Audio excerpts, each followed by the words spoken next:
Một buổi chiều mưa, khi cô đang lau cửa sổ, ông chủ bất ngờ bước vào. Chỉ một ánh mắt, một chạm tay nhẹ vô tình, nhưng trái tim họ đã loạn nhịp.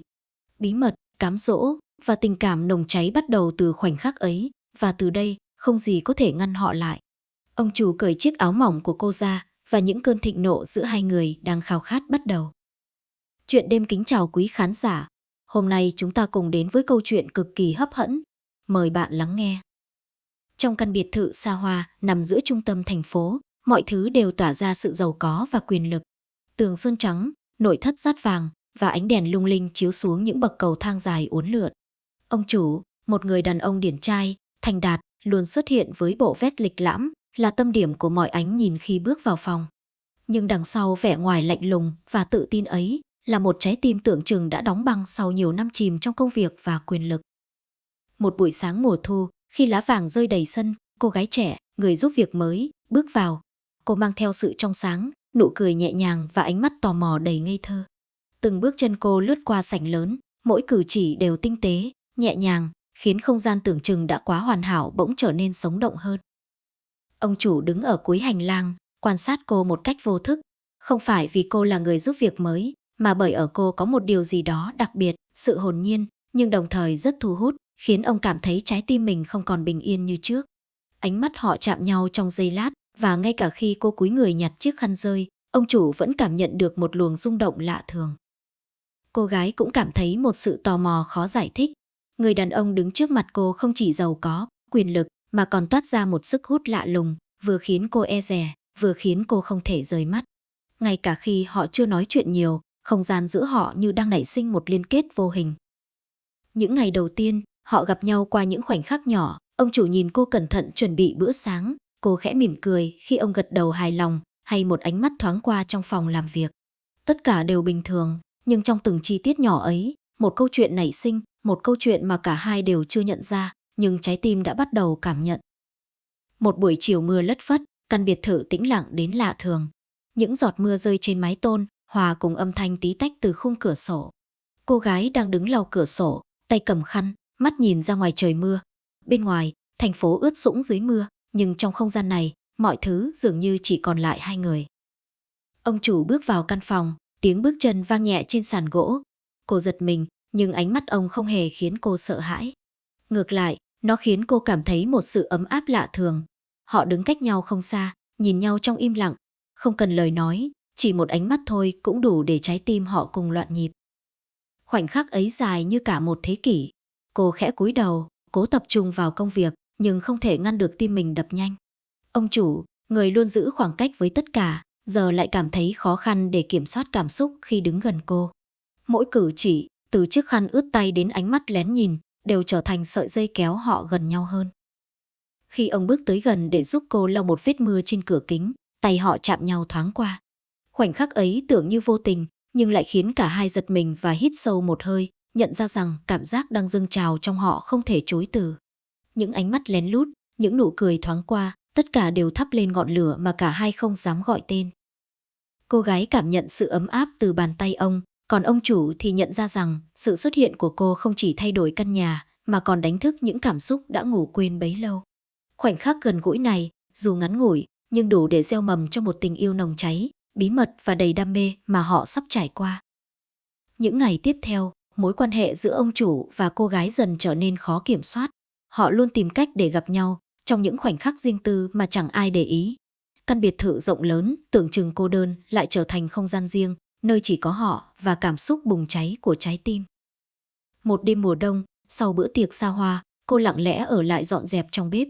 Ngoài trời, tuyết rơi lất phất, ánh đèn vàng từ phòng khách hắt xuống, tạo nên một không gian ấm áp nhưng đầy bí ẩn. Ông chủ bước vào, không cần lời chào, chỉ nhìn cô, ánh mắt chứa đầy cảm xúc mà cả hai đều hiểu.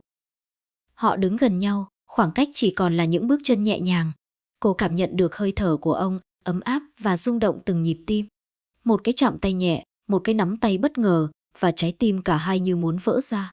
Không ai nói lời nào, nhưng ánh mắt, hơi thở và từng cử chỉ đều trở thành ngôn ngữ của tình yêu nồng cháy. Cả hai lặng lẽ rút lui vào một góc khuất, nơi không ai có thể thấy. Ông chủ cẩn thận, nhưng cũng không giấu được sự thôi thúc trong lòng, trong khi cô vừa ngại ngùng vừa khao khát. Họ trao nhau những nụ cười trộm, Những cái chạm nhẹ nơi vai và tay làm tim họ loạn nhịp. Mỗi khoảnh khắc bên nhau đều trở nên quý giá, mỗi ánh mắt đều thấm đẫm cảm xúc. Ngày qua ngày, tình cảm giữa họ càng trở nên sâu sắc. Cô không chỉ là người giúp việc mà đã trở thành một phần không thể thiếu trong cuộc sống của ông. Những buổi chiều lặng lẽ trong phòng làm việc, khi cả thành phố chìm vào im lặng, họ chia sẻ những câu chuyện nhỏ, những bí mật riêng tư và cả những giấc mơ thầm kín mà chỉ có nhau biết. Mỗi lần gần nhau, trái tim họ như nổ tung bởi sự khao khát và đam mê không thể che giấu. Tình yêu này nồng cháy, nhưng cũng đầy bí mật. Họ không thể để ai biết, nhưng chính sự bí mật ấy lại làm ngọn lửa giữa họ bùng cháy dữ dội hơn. Mỗi khoảnh khắc họ bên nhau là một vũ điệu của cảm xúc, vừa ngọt ngào, vừa nguy hiểm. Họ biết rằng những cảm xúc này có thể khiến cả hai gặp rắc rối, nhưng không ai trong số họ muốn dừng lại. Và rồi, trong căn bếp lúc nửa đêm, giữa tiếng mưa rơi ngoài cửa sổ, họ bất ngờ gần nhau hơn bao giờ hết. Một ánh mắt kéo dài, một cái chạm tay nhẹ mà sâu sắc, đủ để khiến cả hai nhận ra họ đã bị cuốn vào một mối tình không thể kiểm soát. Nụ cười, ánh mắt, hơi thở, tất cả hòa làm một, tạo nên một khoảnh khắc nồng cháy, ngọt ngào và đầy kịch tính mà cả đời họ sẽ không quên. Sau những khoảnh khắc đầy cảm xúc trong căn bếp lúc nửa đêm, ông chủ và cô gái dần dần tìm ra những cách riêng để ở gần nhau mà không ai biết. Những cuộc hẹn bí mật trở thành thói quen, dù chỉ là vài phút trong phòng làm việc hay vài khoảnh khắc trong vườn nhỏ phía sau biệt thự.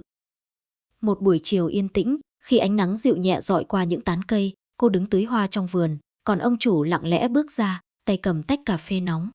Họ không cần lời nói, chỉ một cái nhìn trao nhau, một nụ cười nhẹ nhàng, và trái tim họ lại loạn nhịp. Khi ông tiến lại gần để giúp cô đặt chậu hoa, bàn tay họ chạm nhau vô tình.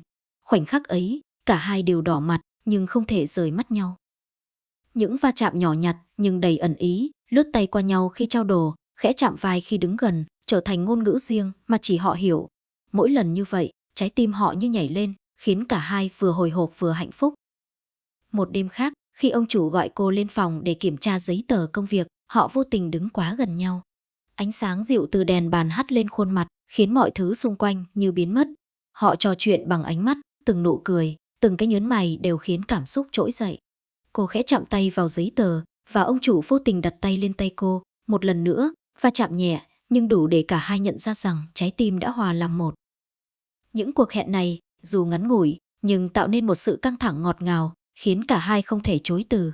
Họ tìm thấy niềm vui trong từng chi tiết nhỏ, tiếng cười khẽ, ánh mắt lén nhìn, hay những cái nắm tay thoáng qua. Chính những chi tiết nhỏ ấy làm cho tình cảm của họ ngày càng sâu sắc, nồng cháy và đầy bí mật. Mỗi cuộc gặp gỡ là một chương mới trong câu chuyện tình yêu nồng cháy, nhưng tinh tế này, dù vẫn phải giữ khoảng cách với thế giới bên ngoài, họ biết rằng trái tim mình đã không còn thuộc về ai khác. Và chính sự bí mật ấy, cùng những va chạm nhẹ nhàng đầy cảm xúc, đã làm mối tình giữa ông chủ và cô người giúp việc trở nên khó quên, ngọt ngào và đầy kịch tính. Sau những ngày tháng đầy bí mật và cảm xúc dâng trào, mối quan hệ giữa ông chủ và cô gái đã trở thành một phần không thể thiếu trong cuộc sống của cả hai. Họ đã tìm thấy nhau trong những khoảnh khắc riêng tư, những va chạm nhẹ nhàng nhưng đầy ý nghĩa, và mỗi ngày trôi qua, trái tim họ lại càng gần nhau hơn. Một buổi tối, sau khi mọi người trong biệt thự đã yên giấc, ông chủ và cô gái lặng lẽ đi dạo trong khu vườn rộng phía sau. Ánh đèn vàng rọi xuống, bóng cây in trên mặt đất, tạo nên một không gian vừa thơ mộng vừa bí ẩn. Họ đi bên nhau, đôi tay thỉnh thoảng chạm vào nhau một cách vô thức. Không cần lời nói, chỉ cần ánh mắt và những nụ cười nhẹ nhàng, họ đã truyền tải tất cả cảm xúc của mình. Cô gái dừng lại bên bồn hoa, ngước nhìn ông chủ. Ông tiến lại gần, nhẹ nhàng đặt tay lên vai cô, rồi khẽ chạm tay cô vào bắp tay mình. Cả hai đều cảm nhận được nhịp tim đập nhanh, sự rung động mà họ không thể che giấu. Đây không chỉ là một va chạm đơn giản, mà là biểu hiện của tình yêu, của niềm khao khát được ở bên nhau. Những ngày tiếp theo, họ tìm cách dành thời gian cho nhau trong những khoảnh khắc riêng tư, cùng nhau chuẩn bị bữa sáng, cùng đọc sách trong phòng khách, hay đơn giản là ngồi bên cửa sổ ngắm mưa rơi. Mỗi khoảnh khắc đều trở thành kỷ niệm quý giá, làm cho tình cảm giữa họ vừa nồng cháy vừa sâu sắc. Tình yêu của họ, dù phải giấu kín, nhưng lại trở nên mạnh mẽ hơn bất cứ rào cản nào. Họ hiểu rằng tình cảm này không chỉ là cảm xúc nhất thời, mà là sự gắn kết giữa hai trái tim đã tìm thấy nhau. Những bí mật, những va chạm nhẹ nhàng, những nụ cười trộm, tất cả tạo nên một câu chuyện vừa ngọt ngào, vừa kịch tính, khiến trái tim người xem cũng phải rung động theo. Cuối cùng, trong một buổi tối yên bình, khi ánh hoàng hôn nhuộm vàng khắp biệt thự, ông chủ nhìn cô gái, nắm tay cô và nói bằng giọng ấm áp, dù mọi thứ bên ngoài có thế nào, thì anh biết, trái tim anh đã chọn em. Cô gái mỉm cười, ánh mắt long lanh, đáp lại bằng một cái nhìn chứa đầy tình cảm, em cũng vậy, em đã chọn anh. Khoảnh khắc ấy, mọi bí mật, mọi khao khát, mọi cảm xúc nồng cháy đều hòa làm một. Họ đứng đó, trong ánh hoàng hôn, giữa khu vườn mà giờ đây trở thành chứng nhân cho tình yêu nồng cháy, nhưng thuần khiết của họ. Mọi khó khăn, mọi khoảng cách đều trở nên nhỏ bé trước sức mạnh của tình yêu. Câu chuyện kết thúc, nhưng cảm giác ngọt ngào và hồi hộp vẫn còn đọng lại, khiến người xem không thể quên mối tình bí mật, đầy lãng mạn và nồng cháy giữa ông chủ và cô người giúp việc. Nếu bạn yêu thích câu chuyện tình cảm đầy bí mật và nồng cháy này, hãy like, share và đăng ký kênh để không bỏ lỡ những câu chuyện hấp dẫn tiếp theo.